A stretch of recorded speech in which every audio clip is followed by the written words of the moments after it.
वो क्या गुण हो गए? अब इसका जवाब तो आपको प्रभारी साहब और एआईसीसी के नेतृत्व दे सकता है। लेकिन ये बात सच है कि 25 सितंबर को जो घटना हुई थी वो हमारी कांग्रेस अध्यक्ष परम श्रद्धेय सोनिया गांधी जी के विरोध में बगावती जो कार्रवाई हुई थी, जो ओपन डिफाइंस हुआ था, जो रेबेलियन हुआ था, जो पार्टी को सच में पार्टी और सरकार को तो क्षति तब पहुंची थी जब सोनिया गांधी जी के आदेशों की अवमानना हुई थी और खुलेआम चुनौती दी गई थी। वो सब काम सबके सामने है, कोई पब्लिक डोमेन में कुछ हुआ तो कुछ है नहीं और उस पर कार्रवाई नहीं हुई, क्यों नहीं हुई, क्या कारण रहे। जैसा आपने कहा कि पार्टी के खिलाफ की बातें हैं, तो हम सब लोगों ने अपनी बात रखी थी, लेकिन हम में से किसी ने कभी इस्तीफा कोई दिया नहीं। लेकिन उस 25 सितंबर को जो घटनाक्रम हुआ वो हम सबके सामने है। उसमें जो पार्टी ने स्वतः ही एक शो कॉज नोटिस जारी किया, उसके बाद जवाब आए नहीं आए, क्या कार्रवाई हुई, आज 5-6 महीने हो गए, तो सवाल तो ये बनता है ना, जो एंटी पार्टी गतिविधि चौड़े में हो रही है, सोनिया गांधी जी के आदेशों की अवमानना हो रही है, माखन साहब खड़गे साहब की जो बेइज्जती हुई, जो ओपनली उनको डिफाई किया गया और उसके बाद कार्रवाई की प्रक्रिया शुरू हुई, फिर वो थम सी गई है। इस पर भी लोग सवाल उठाएंगे, लेकिन इसका जवाब मेरे पास नहीं, इसका जवाब एआईसीसी के पास है। कलेक्टर साहब, बीजेपी में नहीं जाएंगे ऐसा प्रताप सिंह खाचरियावास ने कहा है, क्या सुलह कराएंगे? क्या सुलह की जरूरत क्या आ गई? क्या कोई विवाद है? किस किस से मिले आप? कोई विवाद ही नहीं है तो सुलह की जरूरत कहाँ पड़ी है।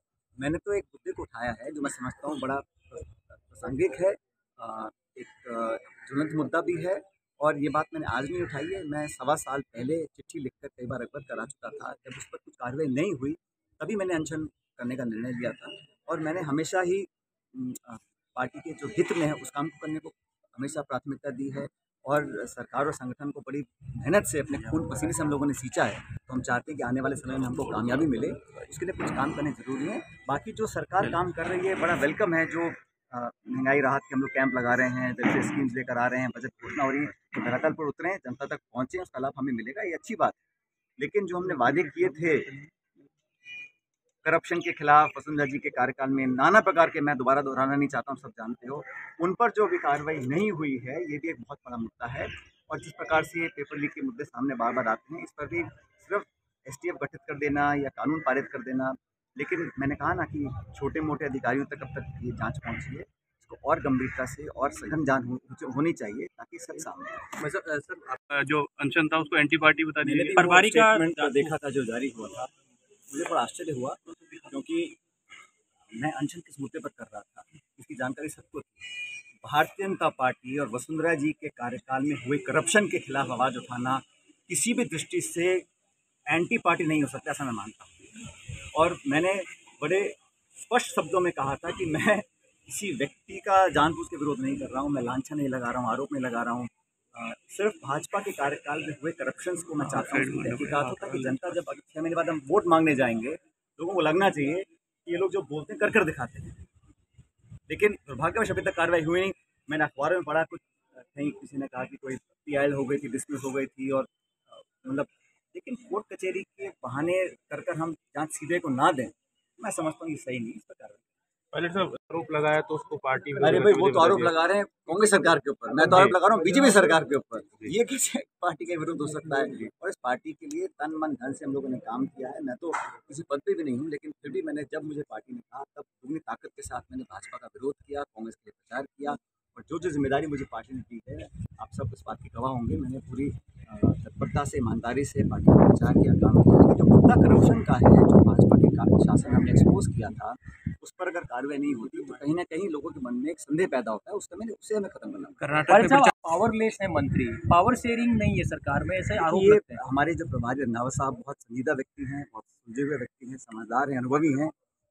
मैं समझता हूँ वो जब बाकी सब रिपोर्ट्स दे रहे हैं तो ये रिपोर्ट उनको बनानी चाहिए कि जो जो हमारे मंत्री महोदय हैं या विधायक हैं और सरकार के नुमाइंदों पर अगर नाना प्रकार के आरोप लगते हैं तो कहीं ना कहीं उससे मैं समझता हूँ पार्टी सरकार की छवि को शायद ठेस पहुँच सकती है। तो उसका भी संज्ञान लेकर खड़गे साहब और दिल्ली एआईसीसी में बातों तक पहुँचाना चाहिए, ताकि हम लोग कार्रवाई करें, सख्त कार्रवाई करें। और को कितना बड़ा व्यक्ति हो, किसी पद पर बैठा हो, किसी का चहेता हो, किसी का दुश्मन हो, लेकिन अगर कहीं जांच के बाद तथ्य पाए जाते हैं तो हमें कार्रवाई करने से परहेज नहीं करना पड़ेगा, क्योंकि जो शासक है, जो राज करने वाले लोग हैं, वो भेदभाव नहीं कर सकते, निष्पक्षता से काम करना पड़ेगा और बिना अपना पराया समझकर हमें कानून अपना काम करता दिखना भी चाहिए। कर्नाटक में प्रचार के लिए जाएंगे आप? संगीन मामला है आत्महत्या का, उसमें कैबिनेट सचिन जी आईडी से महेश जोशी की गिरफ्तारी की देखने उनके खिलाफ जांच की मांग उठ रही है। क्या आपको लगता है बेहद संगीन मामला है? देखिए, ये सुप्रीम कोर्ट ने पहले भी कहा है, जो लाइन डिक्लेरेशन होता है उसको वो एडमिसिबल होता है कोर्ट के अंदर। मुझे पता नहीं कल क्या समझौता हुआ, क्या कार्रवाई हुई, लेकिन जांच तो होनी चाहिए। और मैंने कहा, हर व्यक्ति का नैतिकता के पैमाने अलग अलग होते हैं। कौन इस्तीफा देता है, नहीं देता, मुख्यमंत्री किसका इस्तीफा लेते हैं, नहीं देते हैं, ये उन पर निर्भर करता है। लेकिन जांच तो होनी चाहिए। और मैंने कहा, लाइन डिक्लेरेशन में अगर नाम आता है तो बड़ा गंभीर मसला है। इस पर एक इन डेप्थ इंक्वायरी हो और सच तक हम पहुँचे। अगर कोई दोषी है, सजा मिलनी चाहिए, चाहे कोई भी हो, कितना बड़े पद पर बैठा हो। पायलट साहब, आपके अनशन के बाद पेपर लीक में सम्मिलित नहीं है। मैंने पहले भी कहा था, मैं नागौर में सभा में मैंने कहा था कि बड़े से बड़ा व्यक्ति हो, जो सरगना है, जो मास्टरमाइंड है, छोटे मोटे दलाल पकड़कर तो अच्छी बात है, लेकिन इसकी तह तक जाना पड़ेगा। और इसके आज जो अरेस्ट हुआ है आरपीसी के सदस्य, ये कैसे सदस्य बने, किसने रेकमेंड किया था, इसकी तह तक जाना पड़ेगा, क्योंकि कहीं ना कहीं तार और जुड़े होंगे। इसलिए जांच रुकनी नहीं चाहिए। पेपर लीक बहुत बड़ा मुद्दा है, और अगर कुछ हमें तथ्य मिले हैं, कुछ कार्रवाई करी है, तो अच्छी बात है, उसका हम सब स्वागत करते हैं। लेकिन यहाँ पर रुकना नहीं पड़ेगा, हमको और आगे जाना पड़ेगा। इसलिए हम हमेशा चाहते हैं कि हम जो कहें और जो करें उसमें फ़र्क नहीं आना चाहिए। इसलिए मैं भ्रष्टाचार के मुद्दे पर अपनी बात पर कायम हूँ। इस मुद्दे को आगे लेकर जाएंगे। और मैंने सुना भी, कहीं स्टेटमेंट आया, मैंने अपने मुंह से कभी मिलीभगत शब्द का इस्तेमाल ही नहीं किया। तो फिर ये नींबू और दूध और पानी तमाम तरह की सफाई देने की ज़रूरत क्या है? मैं तो सिर्फ मुद्दा उठाया है। मुझे लगता है कि सरकार इसका संज्ञान लेगी। हालांकि 2 हफ्ते हो गए हैं। अभी मैं उम्मीद करता हूं कि कांग्रेस पार्टी और विशेष रूप से हमारी सरकार जो की नेतृत्व में बनी है, इस सरकार पे अब कम समय रहते ही कार्रवाई करने का समय आ चुका सर, आपने कहा आज आपने शिव जी की पूजा की है, त्रिनेत्र नहीं खुले, इसके लिए क्या चाहिए? है। देखिए, अभी कर्नाटक में चुनाव है और प्रचार चालू हो चुका है। अब तक का जो फीडबैक आया है उसमें स्पष्ट है कि कांग्रेस पार्टी पूरे बहुमत के साथ वहाँ पर सरकार बनाए। और मुझे लगता है कि जो वर्तमान सरकार है कर्नाटक में भाजपा की, वो उसकी जनता में साख गिर चुकी है। और अपने कारनामों से अपने कार्यकाल में जनता का विश्वास वो सरकार खो चुकी है। इसलिए प्रचंड बहुमत के साथ कांग्रेस पार्टी की सरकार वहाँ बनने जा रही है। और वहाँ सबसे बड़ा मुद्दा जो है करप्शन का। वहाँ के मुख्यमंत्री, वहाँ की भाजपा सरकार पूरी तरह भ्रष्टाचार में लिप्त है, कि जनता मान चुकी है। और हमारा जो प्रचार भी रहा वो इस बात पर केंद्रित रहा कि हम करप्शन को ख़त्म करेंगे, एक स्वच्छ और एक पारदर्शी सरकार देंगे। उस प्रचार को जनता ने लगे हाथों स्वीकार किया है। इसलिए मैं पूरे विश्वास के साथ बोल सकता हूँ कि कर्नाटक के अंदर हमारी पूर्ण बहुमत के साथ एक सरकार बनेगी। भाजपा का जो करप्शन रहा कर्नाटक में, उसको पूरी तरह एक्सपोज करने के बाद हम लोग वहाँ का जनता का विश्वास हासिल करेंगे, ऐसा मेरा मानना है। साहब, 2 दिन पहले मुख्यमंत्री दिल्ली में गए, उन्होंने कहा कि कोई भी ऐसे बयान ना दे जिससे पार्टी को नुकसान हो। उसके नुकसान की भरपाई तो आलाकमान कर देगा, लेकिन पार्टी को नुकसान हो गया उसकी भरपाई कोई भी नहीं करता।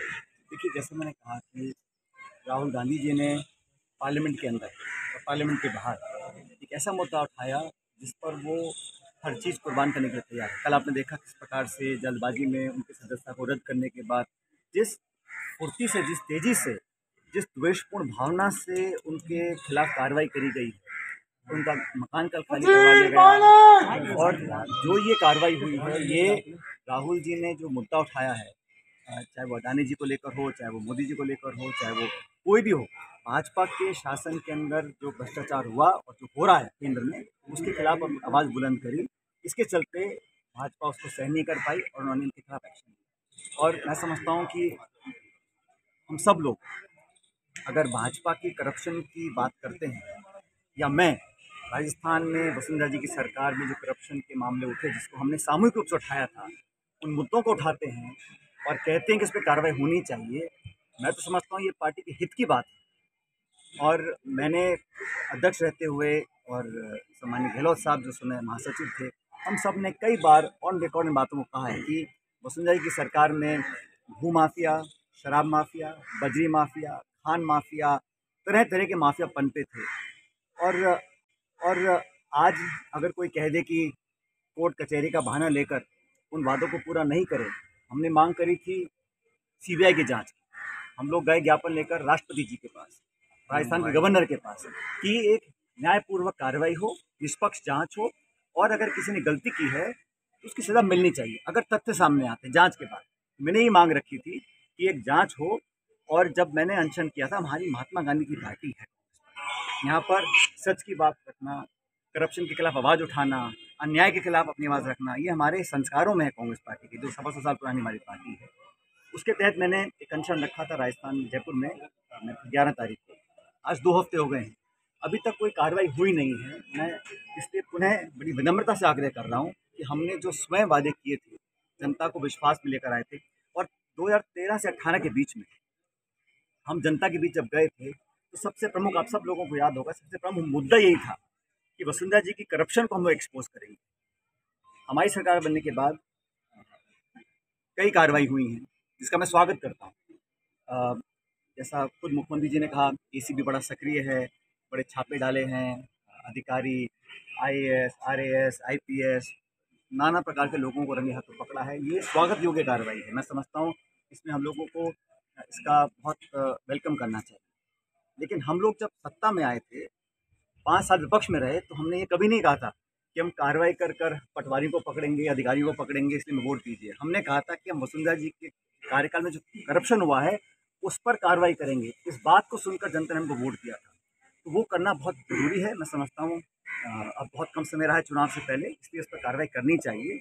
और मेरा ऐसा मानना है कि करप्शन के खिलाफ जब पूरी कांग्रेस पार्टी लामबंद है, और मैं खुद जब व्यक्तिगत रूप से प्रचार करता हूँ पूरे देश में, जहाँ जहाँ मुझे पार्टी बोलती है प्रचार करने के लिए, चाहे वो उत्तराखंड हो, हिमाचल हो, यूपी हो, गुजरात हो, मध्य प्रदेश, पंजाब, जहाँ भी हम जाते हैं वहाँ पर भाजपा के करप्शन को एक्सपोज करने का काम करते हैं। तो राजस्थान में जब वसुंधरा जी के शासन में जो करप्शन हुआ, जिसको हम सब ने स्वीकार किया, उस पर अगर हम एक्शन नहीं लेंगे तो मैं समझता हूँ गलत होगा। इसलिए मैं चाहता हूँ कि इस पर एक्शन लिया जाए। और करप्शन एक ऐसा मुद्दा है जो प्रदेश और देश में दीमक की तरह इसको खा रहा है, संस्थाओं को कमज़ोर कर रहा है। और अभी जो पेपर लीक के मामले हुए, कुछ लोगों को पकड़ा गया, पकड़ा गया, पहले कहा गया था कि एक्शन हो सकता है, आप दूसरी पार्टी देता है। मैं उस पर कॉमेंट नहीं करना चाहता हूँ, क्योंकि मैं जानता हूँ कि हम लोग मेहनत से काम कर रहे हैं। पार्टी के हित में जो बातें हैं उनको बता रहा हूँ। जब भी मैं दिल्ली जाता हूँ तो नेतृत्व से बात होती है, और जैसा आपने खुद कहा कि वेणुगोपाल जी और कमल जी से मेरी बात हुई थी, मैंने अपना पक्ष रखा, सच्चाई बताई, जो घटनाक्रम हुआ उसके बारे में बताया, बैकग्राउंड को बताया, तथ्यों से अवगत कराया, और भविष्य में हम लोग क्या चाहते हैं, किस दिशा में हमारी पार्टी को चलकर विजय मिल सकती है, इस बारे में विस्तृत मैंने जानकारी। प्रभारी से डिफरेंसेस क्या क्या है, मेनली जो मुद्दे क्या क्या हैं जो अभी भी रिजोल्व नहीं हो पाए हैं? क्योंकि जनता में बहुत सारी बातें हैं कि पॉलिटिकल स्टैंड क्या होगा। हमने जो कहा वो करके दिखाना चाहिए, क्योंकि हमारे जो विरोधी हैं, हमारे जो भाजपा के साथी हैं, विरोधी हमारे, जिनका मैंने कहा था हम धुआं निकालने की क्षमता रखते हैं, वो भाजपा के विरोधी कहीं भ्रम को ना फैला दें कि यहाँ कहीं कोई सांठगांठ की आशंका तो नहीं है। तो पब्लिक का परसेप्शन बहुत महत्वपूर्ण होता है, तो वो परसेप्शन ना बने, इसलिए मैंने इस बात को रखा था कि समय बहुत कम बचा है, अब हमें कार्रवाई करनी पड़ेगी। सर